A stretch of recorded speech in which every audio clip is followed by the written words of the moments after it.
5 টাকার ট্র্যাক্টরওয়ালা নোটে 45 লাখ টাকা দিচ্ছে। পুরোটা শোনো, তাহলে বুঝতে পারবে। ফেসবুকে বিজ্ঞাপনে শুনলাম কি 5 টাকার নোটে জানার পর 5 থেকে 7 লাখ টাকা পর্যন্ত দেবে। সে নোটটা ওদের দিতে হবে। তারপর দিয়ে আমি ফোন করলাম, সেই নাম্বারটায় একটা নাম্বার ছিল, নাম্বারে ফোন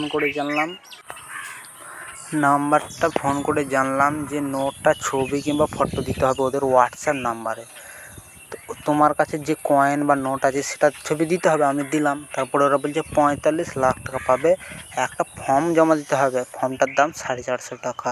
450 টাকা ওদের ফোনপে কিংবা কিছু যা হোক করে ওদেরকে দিতে হবে। তারপর ওরা ফর্ম ফিল আপ করে আমাদের বাড়ি থেকে নোট নিয়ে যাবে 45 লাখ টাকা দিয়ে। তারপর আমি ওকে বললাম যে 450 টাকার জায়গায় আমি তোমাকে 500 টাকা দেবো কি 10,000 টাকা দেবো, আমাকে ফর্মটা তোমাদের পয়সা দিয়ে ফিল আপ করে দাও। তারপরে ওরা কী বললো জানো? বলছে তুমি অনেক দানি, তুমি অনেক দয়াবান, 450 জায়গায় 10,000 কেন, 10 লাখ দিতে পারবে। আমিও বললাম 45 লাখ টাকা তোমার দাদু দিয়ে গেছিলো, যে তুমি আমাকে দিবা 45 লাখ টাকা। তো বন্ধুরা, এইসব ফ্রড থেকে তোমরা বেঁচে থাকো।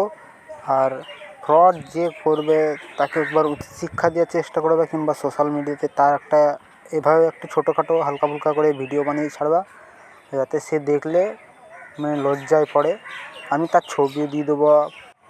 আর যদি তোমাদেরকে ঠকতে ভালো লাগে তাহলে তোমরা এইসব মানে যা তা অ্যাড দেখে এদের পাল্লায় পড়ে পয়সা দিয়ে দেবা, ঠকে যাবে, ব্যাস তোমাদের 450-500 টাকার লেভেল খুঁটি কেবল তার হয়ে যাবে, আর তোমাদের জিন্দগি ল্যাল পাকা ব্যাল হয়ে যাবে। এরকম অনেক ঠকবাজ আছে যাদের পয়সা খাওয়ার অভ্যেস। তো এরকম একজনে নয়, 4-5 জন আমার কাছে ফোন করেছিল। এদের ফোন করার পর সবাই বলছে নোটের ছবি দাও, পয়সা দেবো, এটা দেবো, ওটা দেবো। আমি কাউকে কিছু দিইনি। সে একজনকে ছবি দিয়েছিলাম, ও বলছে 45 লাখ টাকা দেবে। তারপর আমার কথা শুনে তো মাথা খারাপ।